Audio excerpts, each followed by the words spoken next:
This car is incredibly rare. Ford GT40 full-blown race car. Hopefully later in the video we can interview the actual owner of this car. It is thrashed. Cat paw prints on the windshield, dirt buildup everywhere. This is like car artwork, and I feel like this is what we don't see with modern cars very much. Even though this car was tracked and it's driven hard, this is a car that you still want to make sure you don't mess it up. You don't want to make it worse before you polish it out. Everywhere you look on this car, it just is so cool, from the recessed lights to the deep hood scoop, just everything about it. Okay, so first up, we're gonna start working on the wheels. I am gonna use the Pure Magic cleaner.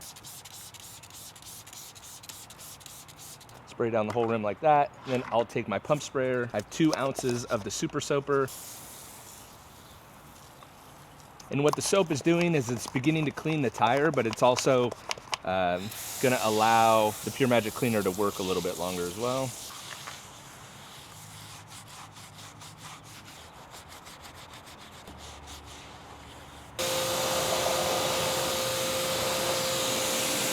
And then this side, since I'm working in direct sun, what I'm gonna do is I'm gonna work one tire at a time. You never want anything to dry on the tire since we're in direct sun, but you can see eating the dirt right away and just having it run right off the tire. The rim, I should say, not the tire.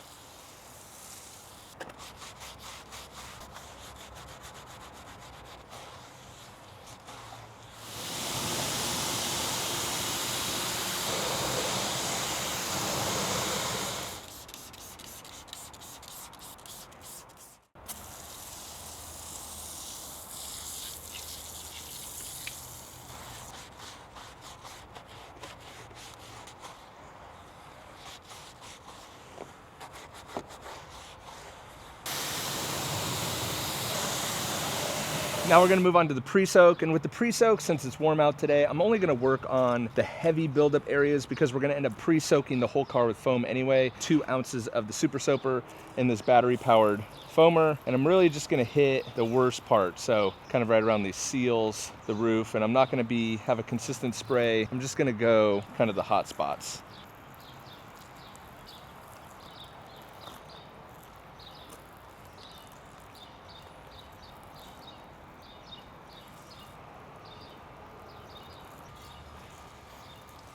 Now I have 4 ounces of the Super Soaper in my foam cannon, and I'm gonna do this as a pre-soak.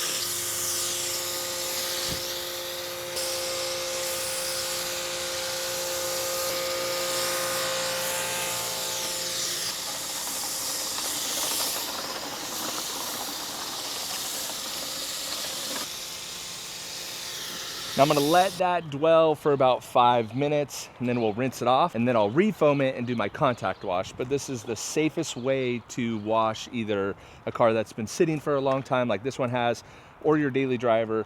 The safest way to do it is to foam a dry car, rinse it, and then refoam it and go in with your contact wash.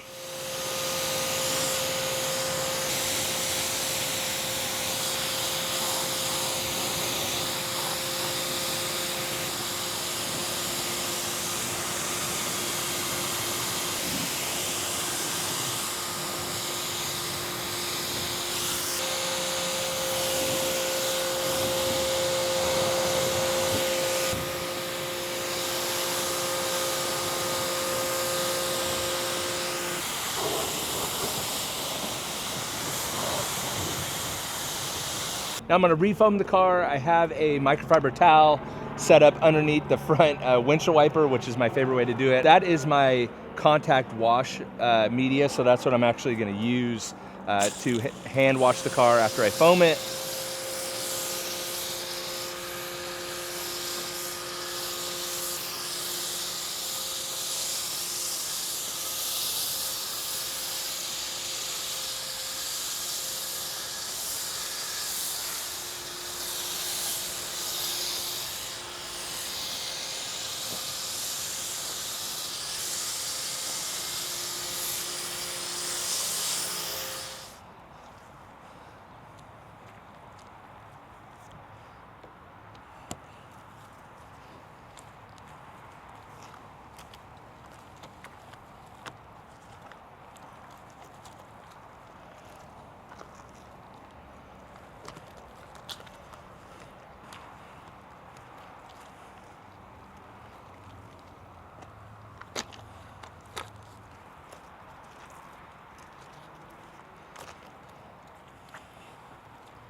Okay, we're gonna be doing a test spot with the new Jimbo's Picture Perfect polish. Just keep in mind, this is not a full restoration, full paint correction. This is an enhancement, but I think that's one of the benefits to the Picture Perfect polish is it will meet you at whatever level you want. If you want a full correction with rotary and wool pad, you're gonna be able to get there. If you just wanna do like a gloss paint enhancement, kind of like what we're doing today, you're gonna be able to get there as well. So I am gonna do a test spot in direct sun, see what kind of results we can get, make sure this is the right pad combo. So that's what I'm gonna do right now.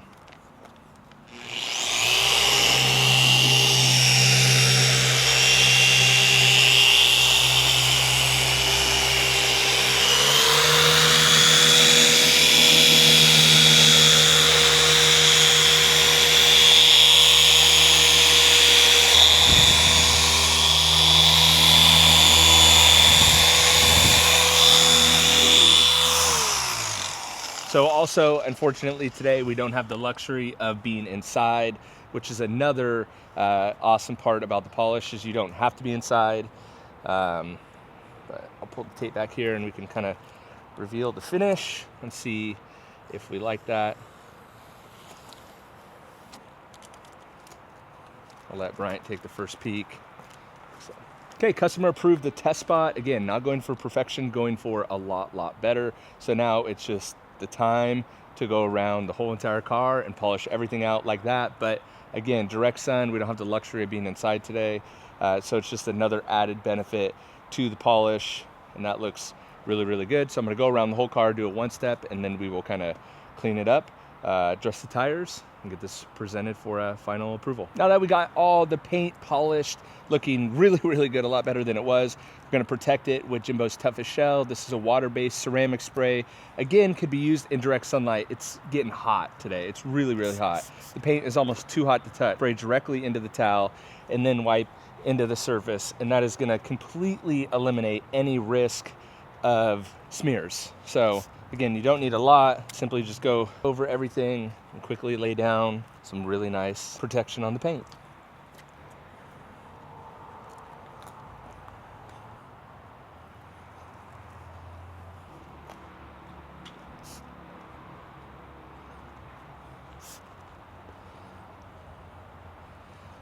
For the very last part, I want to get the tires all dressed up and looking new.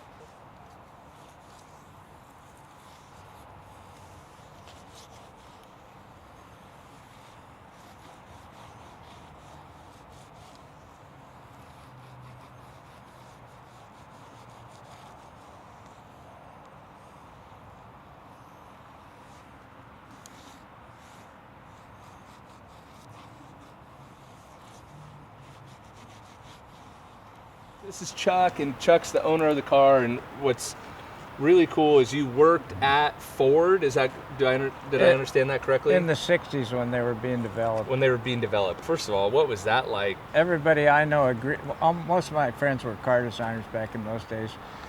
We all went to Art Center, and that's where they get most car designers from. But Michigan's a cold place. Nobody wants to.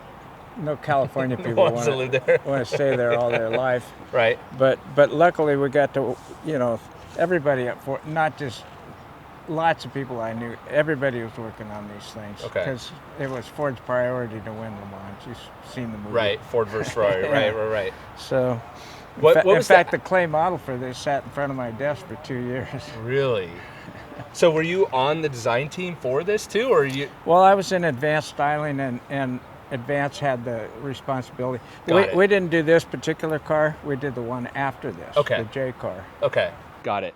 And then when it comes to this particular car, how did you acquire this one? When that project completed, then everybody was looking for different jobs, all the people in the racing part. And so I came out here and Ford still wanted to race, and they said, if you set up a shop, we'll give you all the customers. They were kind of doing it under the table after that. Okay, maintenance on the cars? No, or just building them? new bodies. Okay. And because these you have to change bodies every year or two. Okay. To stay competitive. So Right, okay. So I did the G7B, which was a Can-Am car, Okay. but it was made out of one of these cars. Okay. So I took one of these cars and cut it all up Wow. to make a Can-Am car. And you did that in your shop? Yeah, can you imagine that? Wow. Nowadays they're worth Wow. over $1 million. And we built 2 of those cars. My friends Agapoos, they were the chief mechanics for Shelby at Le Mans, Okay. and so that's who I did that for. And they recently sold their car for a couple of million. Wow. But the other car that I was going to get got wrecked at Riverside, so there wasn't much left of that one. So then you got this one? Well, then I did one for Bob Bondurant, built it out of pieces that he wrecked. He brought me a whole car in cardboard boxes, and I pieced it all back together. Oh And I kept looking for a real car, but then they got so ridiculously expensive. This is a South African super performance car. Which is what you want, like if you're going... A lot of people vintage race these. They're legal for vintage racing. Okay. They're exact copies of a real car. Got it, yeah. Including some of the parts even, right? Well, I have a lot of original parts on this car that Okay. I just had over the years. Wow. But it's a recreation, but they're authorized by Shelby and all that Okay, sort of thing. got it. What's your favorite part of these cars or this car in particular? Do you have a favorite part? I just like the looks of them. I mean, this and the Lola T70, I think are the best looking race cars when you know, over the years. And the 40 in the GT40 is because it's 40 inches off the ground? That's what Got it. Got it. Very cool. Very cool. Any particular memory that pops up in your mind from... Well, I remember when I first left Ford, and Ford wanted people to still race these. And so I was in contact with all those people. And so if somebody needed one of these, I had the contacts back there to get it for them. So I bought 2 of these cars for $1 each back in those days. Oh my gosh, $1? But you had to race them. That was part of the deal. Okay, because it was part of their marketing, I guess. Well, the one that didn't get raced was I got one for Dean Jeffries because I used to do work for him, and he wanted me to do a car for the Monkees, a sports car, and so I said, well, we can get one of these cars, and called Detroit, and they didn't know who the Monkees were at first, but then they looked it up and they said, oh yeah, that's cool. So they sent a car out there in a big crate. We opened it up, the wheels were off of it and everything, and we put it together, and Jeffries looked at it and says, I'm not giving him this car. And nice. He put it back in a crate, and then not long before he died, he took it out, and they sold it for like a couple $1 million. Wow. So that was a pretty good investment of $1. Yeah, not bad, huh? But this car was crunched in the right front when I bought it. These cars are hard to fix because they're a complete flat bottom car, so there's no place to hook your frame machine to. I didn't know, I wasn't sure how I was going to do it, so I called Charlie. He was the chief mechanic for these cars in the old days. And he said, well, just pour the power it against the firewall. You know, I said, it seemed like it would rip out the suspension, but that's how we did it. Wow. Wow. And what year did you paint it, and was it restored? Oh, Remember? I've had this car, I don't know, 15 years probably. Okay. See, I don't know if you know these cars, but see that bump on the driver's door? That's called a gurney bubble because he was such a tall driver that he couldn't fit in these cars. Oh my gosh. So they created that little bubble for him. Well, when I fixed this car, it needed a right-hand door. And I couldn't find, this is a car like an English car would be. Okay. And so it's got the gurney bubble on the right-hand side for a right-hand drive car. I see, but they're normally, normally there wouldn't be one on the passenger side. This is probably the only one like that. I see. And it's just because of necessity. Got it. I love it. Well, thanks for letting me clean it up. I think, what do you think? Does it look a little better than it did when we rolled it out this morning? Yeah, it looks great. It looked beautiful. Yeah. He did a beautiful job. Cool. Well, thanks for letting me do it, and thanks for sharing the story about it. Did you sit in it? A little bit. Yeah, it's pretty tight to get into. It's like once you're in it, you don't want to get out, you know. But it's. I could only imagine racing this thing would just be. Well, and I remember the movie Ford vs Ferrari. It's just, you know, pretty cozy. Yeah. Pretty cozy. So I don't think I would have probably ever got one if I didn't see an ad in, you know, for this car that it only raced one time, and it was Road America, and they hit something, and Got it. And it wrecked the front. Got it. and he kept his motor, so I put my motor in. Wow. It's pretty loud when it starts up, Yeah. I would imagine. Very cool. I love it. I think car design is kind of, especially in recent years, when you look at all the other cars we've done, including this one, it's like they don't design them like they used to.